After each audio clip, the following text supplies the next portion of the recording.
Bonjour tout le monde. Bon, j'ai voulu changer un peu de format cette fois pour les énergies lunaires. Donc là, c'est pour le tirage des énergies de la nouvelle lune en bélier, éclipse du 8, donc de lundi. On est samedi.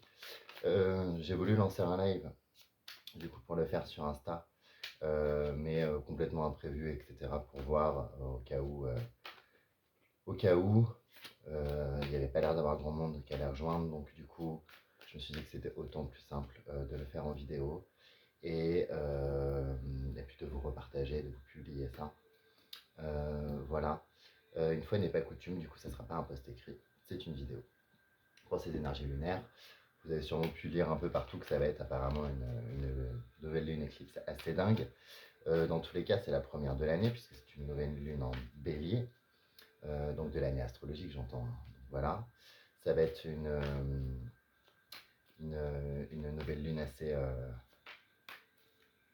intéressante, de ce que j'ai pu voir, mais j'essaie de pas trop me spoiler, je ne veux pas être trop orienté voilà, pour ce tirage.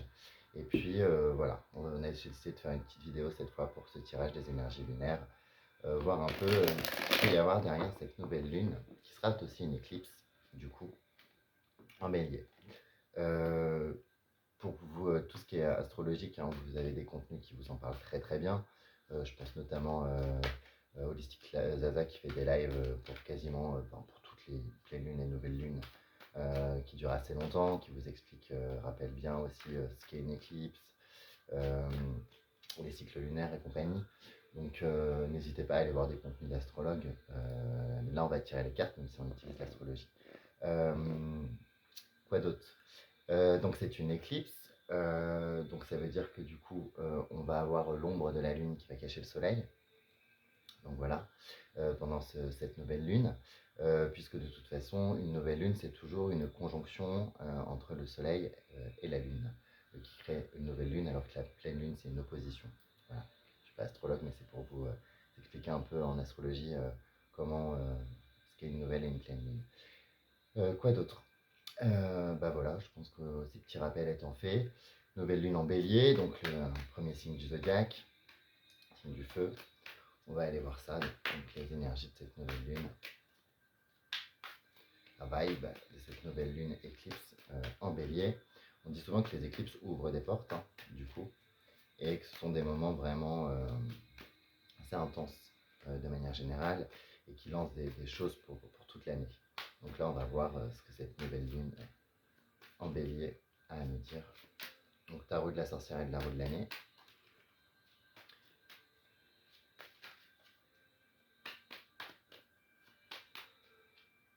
Hop.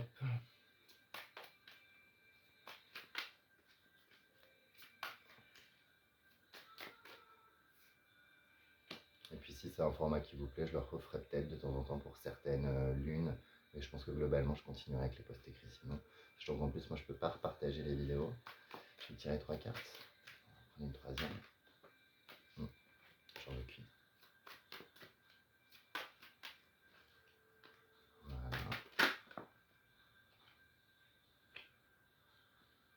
Ok.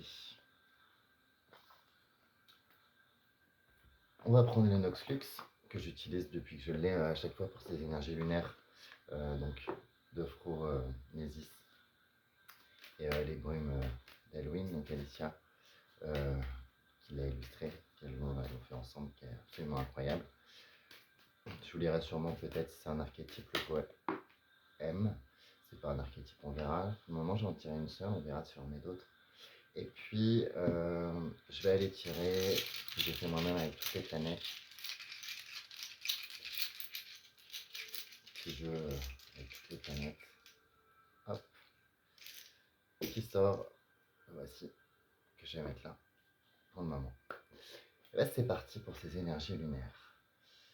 On a une reine de coupe qui ouvre ce tirage. Reine d'eau et une reine de coupe. Déjà là, comme ça, juste avec une ouverture sur cette reine, donc la reine d'eau dans ce jeu, c'est l'équivalent de la reine de coupe. Hein. On peut voir déjà que ça va être une lune qui va être quand même assez intense normalement au niveau des émotions, puisqu'on est dans la série des coupes.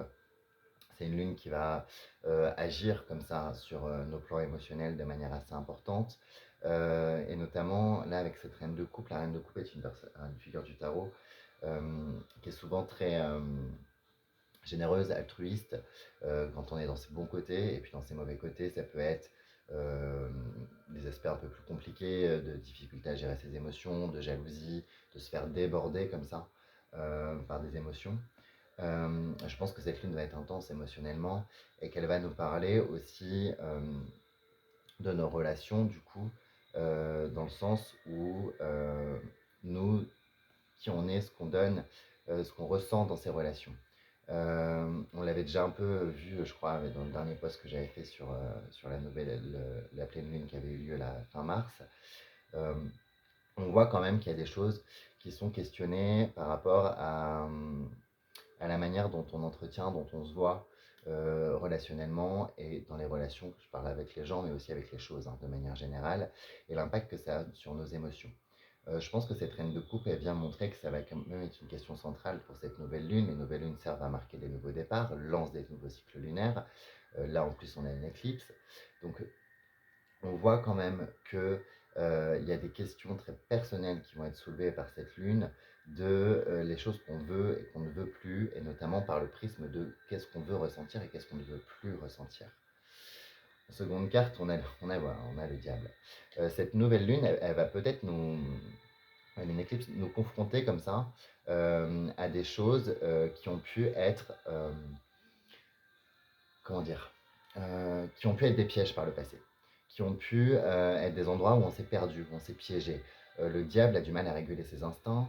Le diable est dans la compulsion immédiate, dans la satisfaction immédiate de ses désirs, et se pose là la question du coup avec cette carte affiliée à la reine de coupe, des désirs, et est-ce que mes désirs sont comblés aujourd'hui? Est-ce que je ne me suis pas trompé de désir? Est-ce que les anciennes manières de faire, mais les choses que je faisais avant, m'ont apporté au final des choses positives pour moi ou des choses qui du coup ne me conviennent plus? Ce qui est intéressant, c'est qu'on va aussi nous parler de persévérance parce que le diable est une des cartes les plus persévérantes du tarot. Et avec ce diable qui sort là pour ses énergies lunaires, on voit que la persévérance, quand même, est une notion importante pour les énergies de cette nouvelle lune, et notamment la persévérance par rapport à cette reine de coupe, par rapport à ce qu'elle ressent et ce qu'elle veut et pourquoi elle le veut. Euh, on voit comme ça qu'il y a quand même des notions, de toute façon, dans ce signe du bélier. Le bélier, c'est le je suis, c'est l'ego, c'est la construction de l'individu. Donc, on voit quand même que dans ces énergies lunaires, on a des thématiques qui visent à parler du courage, de la persévérance, de sortir de certains schémas, mais aussi d'affirmer sa force émotionnelle, d'affirmer ses désirs, sa force, ce qu'on veut, et ne sera peut-être aussi présenter nos faux désirs, des désirs qui ne nous ont pas amené grand-chose jusqu'à maintenant, et où on a changé de calibrage, mais peut-être pour s'en rendre compte. Ok, la dernière carte, on a un 6 d'eau. On a un 6 de coupe, du coup, qui sort ici. Le 6 de coupe, c'est une carte qui est souvent un attrait avec l'enfance, qui a souvent un attrait avec la nostalgie, il est beau ce jeu, hein, avec les choses qui ont pu être simples par le passé et qui ne le sont plus. Cette nouvelle lune, je pense qu'il faut vraiment la voir, cette nouvelle lune éclipse, comme un moment où il va y avoir un espèce d'éclairage dans cette ombre, dans ce soleil qui va disparaître, sur où est la simplicité qu'on a perdue? Où sont les choses qui continuent d'advenir mais qui ne nous conviennent plus? Est-ce que du coup, on veut maintenir ces choses par une forme de nostalgie qui nous rattache à ce passé et à ces anciennes pages, ou est-ce qu'on veut au contraire aller de l'avant, essayer de redécouvrir de la simplicité dans de la nouveauté, dans de la découverte? On voit que ça demande une forme de persévérance, une forme de courage, mais il y a l'idée quand même aussi d'un jusqu'au boutiste dans l'idée de prendre cette porte que va ouvrir l'éclipse pour nous amener vers de nouveaux jours, de nouveaux aubes, de nouvelles relations, de nouveaux auspices. Euh, ces trois cartes focus quand même beaucoup le fait que ça va beaucoup bouillir à l'intérieur de nous émotionnellement parlant. C'est une lune qui va peut-être être assez remuante au niveau de nos émotions et donc au niveau de nos relations. Et donc au niveau aussi, je pense, de nos limites. Euh, Parce que le diable, c'est aussi les limites franchies. Le diable, c'est aussi quand on cède à des compulsions. Et peut-être que pendant cette nouvelle lune éclipse, on va avoir besoin de recéder à certaines compulsions pour se rendre compte que ça ne convient plus, en fait. C'est même possible, pour réessayer une dernière fois et se dire, bah, en fait, non, je passe définitivement à autre chose. Je veux plus de ça dans ma vie, ça ne me convient pas. On va pas se mentir, ça peut être du coup un moment, une période là qui va suivre cette nouvelle lune et qui a peut-être déjà commencé, qui peut être un peu conflictuelle parce que on a ces énergies comme ça, à la fois très émotionnelles, très intenses, très tournées vers l'arrière et en même temps très persévérantes et très dans le fait de poser des limites, le fait de vouloir sortir de certains schémas qui ont été comme ça des cercles vicieux que le diable vient pointer et en même temps cette persévérance que le diable nous donne pour sortir de ces cercles vicieux. Carte du Noclux, on a Hécate. Donc Hécate, c'est la déesse des carrefours, hein. C'est la déesse, c'est une déesse sorcière, c'est la reine des sorcières, c'est la déesse grecque des carrefours, c'est la déesse de la liminalité, de tout ce qui est entre les plans, de tout ce qui est dans l'entre-deux. On voit que cette nouvelle lune, ça va être un moment charnière pour pouvoir poser des choix, pouvoir vraiment poser des intentions. C'est toujours le cas en nouvelle lune, mais là particulièrement. Et des choix qui vont emmener à changer de trajectoire, à prendre une autre direction à ce carrefour. On va se retrouver à un carrefour où on, se, on va pouvoir aller dans plusieurs directions. On ne sait peut-être pas forcément ce qu'elles vont donner. La question est, là je suis censé aller par là, mais est-ce que j'en ai envie? Est-ce que j'irai pas plutôt par là? Le choix, il est nôtre. Notre libre arbitre est là, mais avec Eckhart, tout ce qui est dans l'entre-deux, tout ce qui est flou, tout ce qui relève du choix d'un chemin, va être aussi comme ça exposer les potentialités de où nous mènent ces différents chemins, quel est leur potentiel. C'est intéressant d'avoir Eckhart qui sort à ce moment-là, parce qu'Eckhart, c'est aussi une déesse de la nuit, c'est une déesse qui est affiliée justement à la nouvelle lune, et c'est une nouvelle lune, et c'est une éclipse. Donc ça veut dire que dans toutes ces ombres qui peuvent être remuées, des décisions importantes peuvent être prises pour la suite. Et on ne parle pas de petites décisions, on parle de grandes décisions pour des changements importants de vie, pour se retrouver plus en accord avec nous-mêmes. Euh, ok, on a Saturne qui est sorti du coup dans le jeu, symbole de Saturne, dans le jeu des runes. Saturne, c'est la planète qui fixe les règles, qui là actuellement d'ailleurs est en poisson, enfin qui fait appliquer les lois, qui est la planète du Capricorne, comme ça très rigide, et qui est actuellement en poisson pour déconstruire aussi un peu beaucoup de choses qui relèvent du domaine du poisson, de se dissoudre dans l'autre, du passé, de tout ça.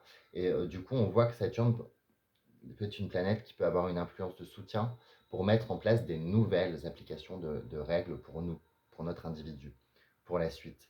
Une forme de rigueur pour engager ce nouveau chemin, pour se rendre dans cette direction, dans ce carrefour, pour prendre une direction dans un carrefour qui soit en accord avec ce qu'on veut et ce qu'on est. Puisqu'en bélier, je l'ai dit tout à l'heure, on est dans la question de l'ego et du je suis, qui on est en tant qu'individu. Et là, on voit qu'il y a une forme presque de rigueur aussi de cette nouvelle lune pour essayer de nous pousser dans ce moment de noir, en fait, de cette éclipse, pouvoir engager certains chemins qui demandent un peu comme ça une forme de cadre et de rigidité pour nous pousser dedans. Parce que c'est plus en accord avec ce qu'on est et avec ce qu'on veut être. Voilà. De toute façon, je vais bientôt arriver aux 15 minutes, donc je ne vais pas étayer plus que ça. Mais voilà ce que j'ai pour ces énergies lunaires. Pour ceux qui ont quelque chose avec Hécate, ça peut peut-être être intéressant d'avoir peut-être des pistes, voilà, pour quelque chose qui peut se passer pendant cette nouvelle lune éclipse et pour la suite, hein. C'est quelque chose qui va s'ouvrir pour les mois à venir, hein. Donc, on n'est pas sur un cycle lunaire standard. Et puis voilà, je vous invite à aller voir des contenus d'astrologues si vous voulez explorer tout ça dans ce qui se passe dans le ciel pour cet événement qui est assez important et ce qui peut permettre. Et puis, moi, je vous embrasse, je vous laisse là. Et puis, je vous dis à très bientôt. Salut!